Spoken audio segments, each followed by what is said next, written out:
биеэр төгсгөх нөхцөлийг таньж мэдэх зөв хэрэглэх гэсэн сэдвүүрэнд хичээл арах байгаа. Намайг Марал гэдэг. За нийт болохоор 10 биеэр төгсгөх нөхцөл байгаа. Яа гэж хэлэх гэж байна. Таасан зэрэгтэй нь болохоор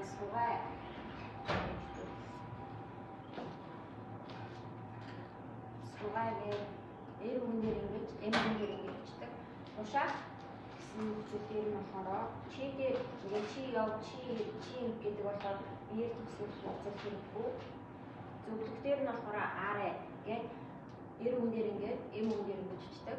Шаардах дээр нь аачин дөрвөн зэрэг тэгээд эр үнээр ингээд эм үнээр гэж бичдэг. За санал буюу ууцаагийн хоёр зэрэг гэж байгаа. Эр үгэн дээр ингэж чинь эм үгэн дээр ингэж бичих байгаа.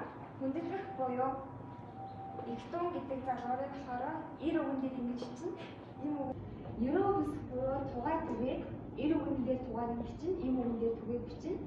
Мөрөөдөн хэсэг буюу аасын дөрвөн зэргийг эр үгэн дээр ингэж бичин эм үгэн дээр ингэж бичнэ.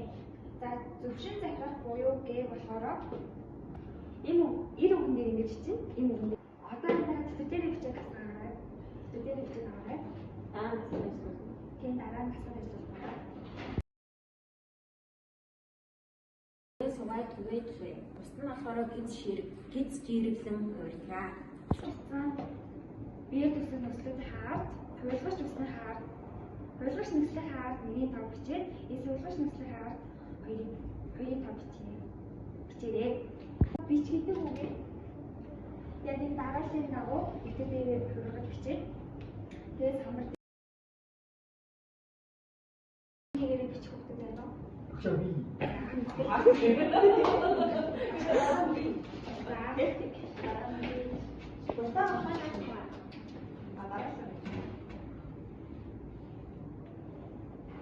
Ихний нэгийг ганцхан бичих юм тийм залуу бичсэн цаа.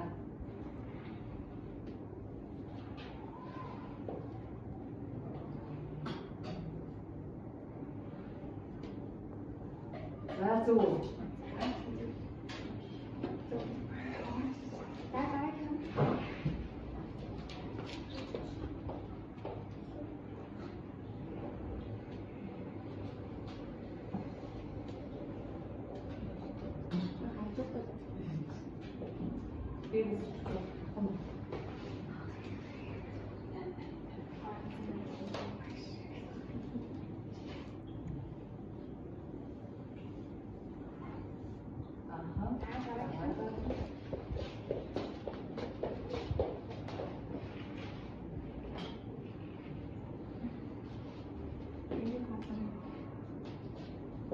Дараагийн сүмэн дээр гарч ирэх ийшээ.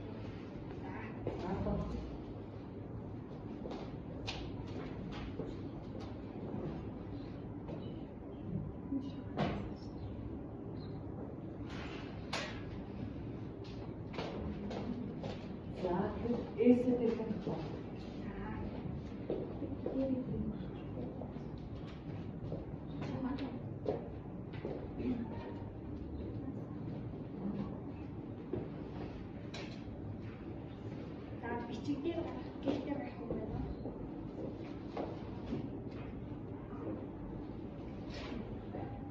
YouTube хараа. Одоо их бодлоо.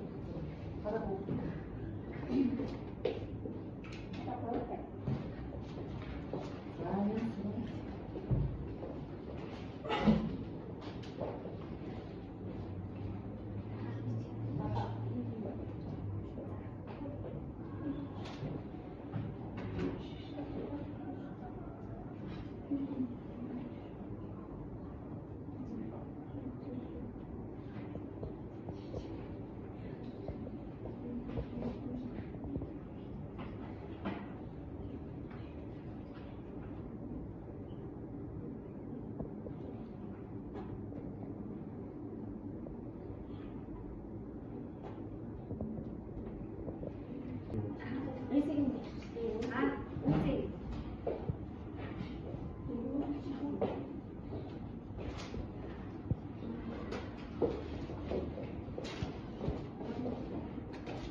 Байн зүг хэлсэн байна. Өнөөдрийн хичээлийг анхаарал хандуул сонсон баярлалаа.